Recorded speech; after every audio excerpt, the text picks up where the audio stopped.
بسم الله الرحمن الرحيم. الحمد لله رب العالمين والعاقبة للمتقين والصلاة والسلام على نبينا محمد وعلى آله وأصحابه أجمعين.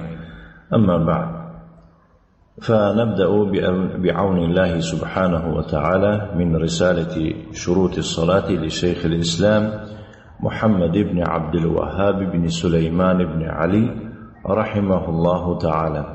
اینک ما درس نوی را آغاز میکنیم به نام شروط الصلاة، یعنی شرطهای نماز، از آن شیخ الاسلام محمد بن عبد الوهاب ابن سلیمان بن علی رحمه الله تعالی. به همه معلوم است که شیخ الاسلام محمد بن عبد الوهاب رحمه الله تعالی در سال 1115 تولد شده است و در سال 1206 وفات کرده است در سن 91 سالگی. این رساله نوبتی است از آن شیخ الاسلام، طوری که 3 اصل را نویست و بر ضمن او 4 قواعد و همچنین این شروط الصلاة و کتاب التوحید کشف الشبهات، بسیار رساله و کتاب ها نویسیده است این عالم بزرگ اسلام. درسی که ما امروز یک جایه به اذن الله سبحانه و تعالی آغاز میکنیم به نام از کتاب شروط الصلاة می باشد، در فن فقه داخل می شود، شرط های نماز. می فرماید بسم الله الرحمن الرحیم شروط الصلاة 9، اینها را باید که از یاد کرده شود. شروط الصلاة 9، شرط های نماز 9 تا می باشد. شرط بارک الله فیکم چیز را میگویند که در بیرون عبادت وایها وجود دارند، اما رکن باشد در درون عبادت وجود دارد. مثلا برای خاطر نماز خواندن تا همین شرط ها را به جا نبیارید نماز خواندنتون درست نمی شود، چون که این شرط ها پیش از یا که بگیم بیرون از نماز وایها را باید که به جا آورده شود. فهمان؟ شرط های نماز 9 تا می باشند. در نماز 9 تا شرط می باشد. انشاءالله اول همین 9 تا را می گذاریم برای از یاد کردن. بعد از آن هر کدامش، هر یک شرط به دلیلش یا از قرآن یا از احادیث صحیح پیغمبر صلی الله علیه و سلم ذکر میکنیم و از یاد میکنیم. امروز برای ما، یعنی درس امروزی ما کفایت میکند که فقط همین 9 تا شرط را اختصارا ذکر کنیم که مراد از اینها کدام ها میباشند. شروط الصلاة 9، شرط های نماز 9 تا میباشند. الاسلام والعقل والتمييز ورفع الحدث وإزالة النجاسة وستر العورة ودخول الوقت واستقبال القبلة والنية. اینها می باشند 9 تا شرط نماز یا که شرط های نماز. الاسلام یکم اسلام می گوید، یعنی پیش از آن که کس یا شخص نماز خواند باید که در اسلام باشد. معلوم شده است که نماز از غیر مسلمان درست نمی شود. انشاءالله بعد درس آینده هر کدامش به دلیلش می گذاریم. دویم والعقل گفته است، یعنی انسان باید که پیش از نماز خواندنش عقلش در جاش باشد، یعنی از عقل بیگانه شدگی نباشد. به سبب چی از عقل بیگانه می شود؟ به سبب یگان استعمال کردن یگان داروهایی که مدهوش می کند یا که عرق نوشیدگی است، نعوذ بالله، که از عقل بیگانه است. فهمیدید؟ باید که عقل او در جاش باشد. عکس این یعنی که دیوانه می شود. انسان باید که دیوانه نباشد. بنابراین شخص عرق نوشیدگی میزده در قطار همین دیوانه می باشد. فهمه انشاءالله یکم اسلام باشد، دویم عقل بوده است. سیم و تمیز گفته است. تمیز یعنی این به زبان روسی اطلیچیت نووز رسش میگویند، یعنی سن سالی که در این سن سال سیاره از سفید فرق میکردگی باشد.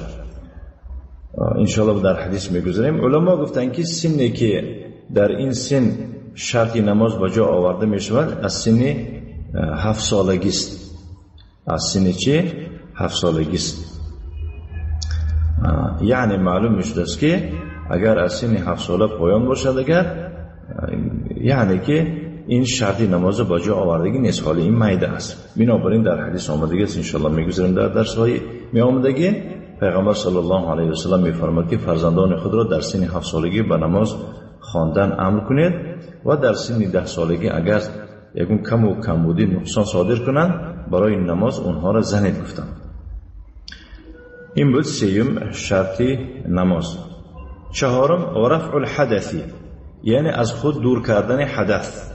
حدث گفته بی‌طهارتی را میگویم. انسان باید که پیش از آن که نماز خواند بی‌طهارتی را از خودش دور کند. این به کدام معنا؟ یعنی که طهارت داشته باشد، وضو داشته باشد. فهمیدید؟ رفع الحدث چهارم شرطی نماز چی بود است؟ شخص باید که به پای طهارت باشد. پنجم و ازالة النجاسه. خب پنجم ازالة النجاسه، نجاست را دور کردن. نجاست را چی؟ دور کردن. نجاست را از 3 جا دور میکنی، بعد از آن تو نماز خواندن به حق داری. یکی از اونجا، یکم از بدن دور میکنی، بدنت باید که پاکیزه باشد. خب دویم لباسات باید که از نجاست تازه باشند. سوم باید که جایی که نماز میخوانی یعنی جای نمازت از نجاست تازه باشد. وقتی که تو این 3 چیز به جا آوردی برای تو یعنی نماز خواندن اجازت است. این چی میگن؟ ازالة النجاسه، نجاست را از خود دور کردن، یعنی از بدن خود، از جامعه خود و از جای نماز خود.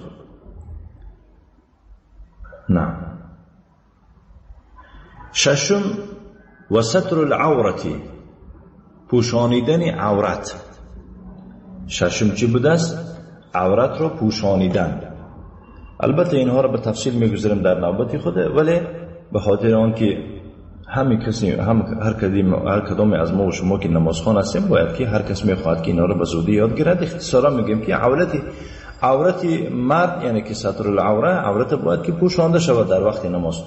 عورت مرد از ناف تا زانو را می باشد و عورت زنی آزاد باشد. تمامی یعنی که بدن زن در نماز در نماز وقتی که مردهای بیگانه نباشند تمامی بدن زن عورت است غیر از رو و 2 کفی دستش. فهمیدید؟ غیر از رویش و کفهای دستش در نماز ممکن است گشاده خواند، ولی دیگر عضوهاش، پایهاش مثلا باید که محکم باشد، جراب داشته باشد نماز خواند. اما می شود در بعضی حالتها که بگم مردی بیگانه وجود دارد، خصوصا اگر انسان در سفر باشد با عائلش، در راه ایستاده نماز خواندن شود، باید که زن تمامی روشه و دستاش از جمله در وقت نماز پوشیدن نماز خواند، زیرا که اونجا بیگانه وجود دارد. فهمیدید؟ ستر العوره یکی از شرطهای نماز بود است. هفتم از شرطهای نماز و دخول الوقتی، در آمدن وقت. در آمدن چی؟ وقت. تا وقت داخل نشود یعنی که نماز خواندن کسی حق ندارد، خیلی که تا کس عورتش محکم نکنه نماز خواندن حق و حقوق ندارد. فهمیدید؟ و دخول الوقتی یعنی که در آمدن وقت. بعضی کسا میگن که ما سحر بر وقت و گاهی بر وقت سفر میکنیم، میشود که از نماز بامداد نیم ساعت اقلا 1 ساعت پیشتر نماز خوانده برویم. نه، ممکن نیست، نمیشود، زیرا که وقت فرض است، شرطی نماز است. تا وقت داخل نشود نماز خواندن کسی حق و حقوق ندارد. نه. این بود یعنی که هفتم شرطی نماز. هشتم با استقبال القبله، روی به قبله آوردن. روی به قبله آوردن پیش از اون که تو نماز خوانی همین شرط ها رو به جا آورده باشی، باید که این شرط نوبتی را نیز به جا بیاری، یعنی که قبله رو دانی که در کجا می باشد. فهمیدین؟ خصوصا یعنی اون کس وجود داشته باشد میپرسی، اگر وجود نداشته باشد تخمینا کافتکاو میکنی، جستجو میکنی که قبله در کدام جهت است و به همان جهت روی میاری چیکار میکنی؟ نماز تا میخوانی.